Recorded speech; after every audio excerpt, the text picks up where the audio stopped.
Once upon a time, there was a miller who had 3 sons. When he died, he left his mill to the eldest son, his ass to the second son, and his cat to the youngest, who had always been his favorite. The 2 eldest sons resolved to live together, but they would not let their brother live with them, because he had only a cat. So the poor lad was very sorrowful, and wondered what he should do to get his bread. While he was sitting thinking about it, Puss jumped up on the table and touched him with her paw. "My dear master," she said, "do not fret. I will get you living for you. Only you must buy me a pair of boots and give me a bag."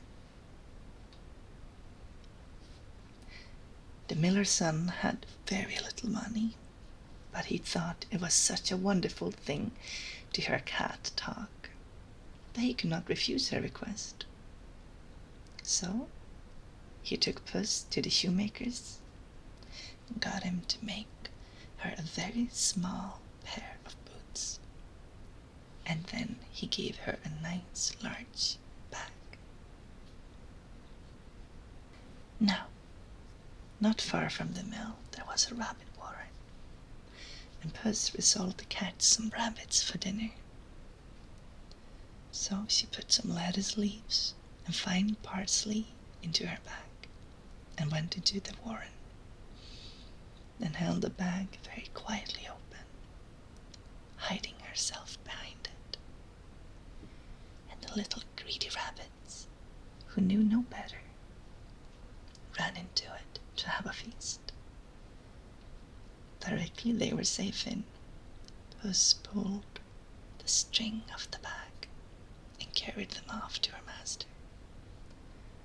The miller's son killed them, cooked one for dinner, but Puss took away the other, which was a very fine one, and hung it up for their next day's meal. But although the larder was thus provided, early the next day Puss took her bag and went again to the warren, and in the same manner caught 2 more fine young rabbits. But instead of carrying them home, she walked to the king's palace and knocked at the door. The king's porter asked who was there. "I have brought a present to the king," said Puss. "Please let me see his majesty." The porter let her in, and when Puss came into the king's presence, she made a low bow, and taking a fine rabbit out of her bag, she said, "My lord Marquis of Carabas sends this rabbit to your majesty with his respects." "I am much obliged to the Marquis," said the king, and he ordered his head cook to dress the rabbit for dinner. By the king's side sat his daughter, a very beautiful lady. She ordered one of the attendants to give Puss a good cup of cream, which she liked very much, and she went home and told her master all that she had done. The miller's son laughed, but every morning Puss got a rabbit and carried it to the palace with the same message. Now, in the country there lived a cruel ogre who used to eat children, so everybody was afraid of him. But nobody could kill him. He was such a giant. One day Puss went to call on him. He received her civilly, for he did not care to eat cats.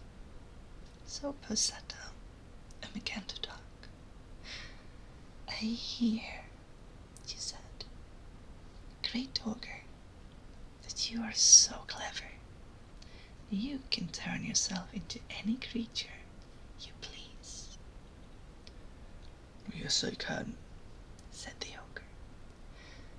"Dear me," said Puss, "how much I should like to see your ogreship do it."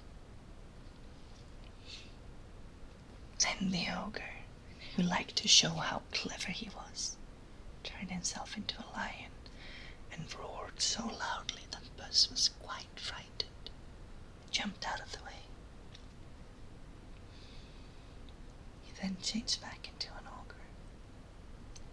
Puss praised him a great deal and then said, "Can your ogreship become a small animal as well as a large one?"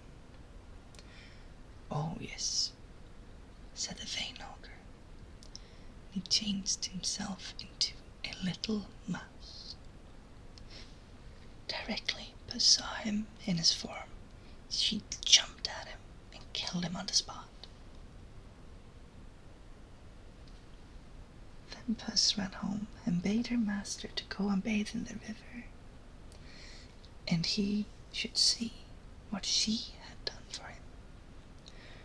The miller's son obeyed, and while he was in the water, Puss took away all his clothes and hid them under a large stone. Now the king's carriage came in soon after, just as Puss had expected, for he always drove in that direction.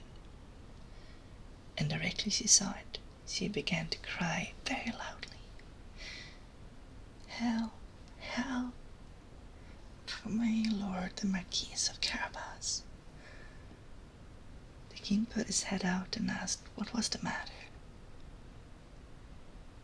"Oh, your majesty," said Puss, "my master the Marquis was bathing and someone has taken away his clothes.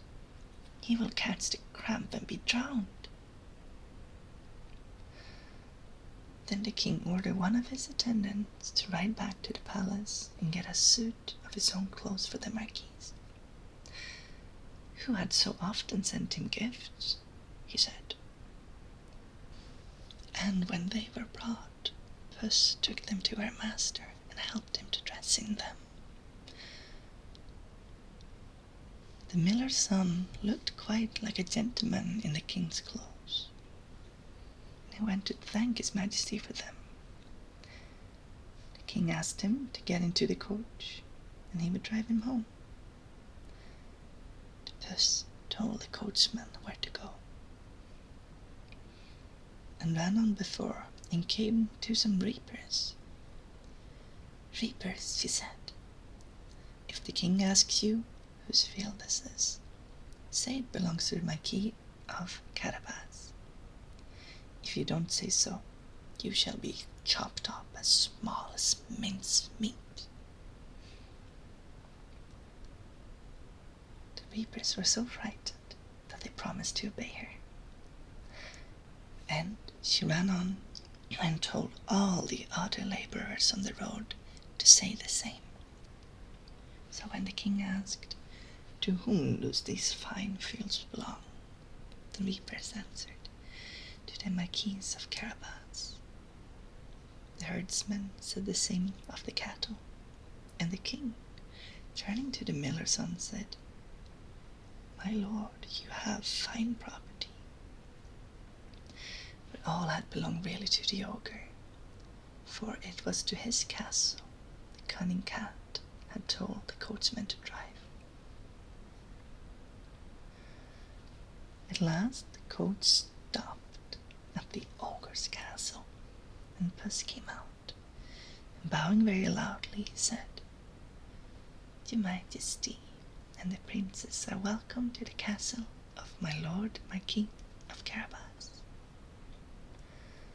The king was delighted, for it was indeed a very nice castle, full of riches. They sat down to a great feast, which Puss ordered to be served. And the king was so pleased with the miller's son and thought him such a good match for the princess that he invited him to court, and in a little while gave his daughter for his wife and made him prince. You may be quite sure that the miller's son was very grateful to Puss for his good fortune, and she never had to catch mice for her dinner anymore, for dainty meat and the best cream were every day given to Puss in boots. And the moral of the story is lie about everything? No, I don't think that's right.